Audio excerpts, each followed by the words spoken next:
আজকে ভাবলাম আপনাদের সাথে আমার পছন্দের একটা রেসিপি শেয়ার করি। আজকে রান্না হবে শোল মাছ, বুট দিয়ে আলু দিয়ে রসা। হ্যালো সবাইকে, কেমন আছেন সবাই? আশা করছি ভালো আছেন। প্রথমে মাছটিকে ভালো মতো ধুয়ে নিয়ে তারপরে হলুদ লবণ দিয়ে একটু কিছুক্ষণের জন্য রেখে দেব। তারপরে তেলটা ভালো মতো গরম করে একে একে মাছগুলো ছেড়ে দেব।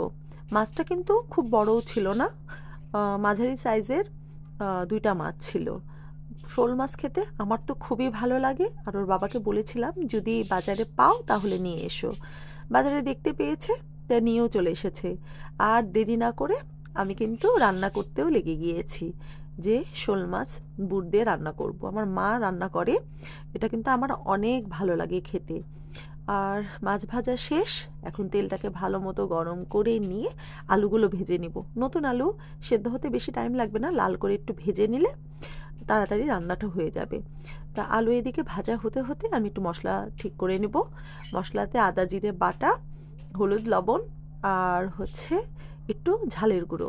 আমি সচরাচর ঝালের গুঁড়ো খাই না, তবে রসা যেহেতু বুট দিয়ে করব, ঝালের গুঁড়ো না দিলে ভালো লাগবে না। তার জন্য 1 চামচ ঝালের গুঁড়ো ইউজ করেছি। আর পুচুর জন্য আলাদা করে রান্না করা হয়েছে, তাই ঝালের গুঁড়া দিলেও সমস্যা হবে না। আলুগুলোকে তুলে নিয়ে তেলে একটা শুকনো মরিচ, তেজপাতা আর জিরা, গরম মশলা দিয়ে ভালো মতো ভেজে নিব। নিয়েই তো পেঁয়াজ ছাড়া তো রান্না অসম্পূর্ণ। পেঁয়াজ দিয়ে নিচ্ছি। পেঁয়াজটা ভালো মতো ভেজে নিয়ে তারপরে গুলিয়ে রাখা মশলাটা দিয়ে দিব। সাথে কিন্তু টমেটোও দিতে হবে। টমেটো দিলে কালারটাও সুন্দর আসে, আবার টেস্টটাও কিন্তু ভালোই হয়। তাই আমি রসা জাতীয় খাবার, তারপরে মাংস, ডিম, একটু টমেটো থাকলে দেই।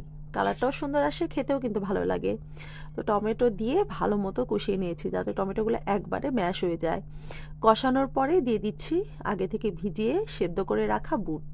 এই বুটই হচ্ছে এই রান্নার আসল উপাদান। তো বুট দেওয়ার পর আলুগুলোও দিয়ে দিচ্ছি, দিয়ে একসাথে ভালো মতো কষিয়ে নেব একবারে তেল ছাড়ার আগ পর্যন্ত।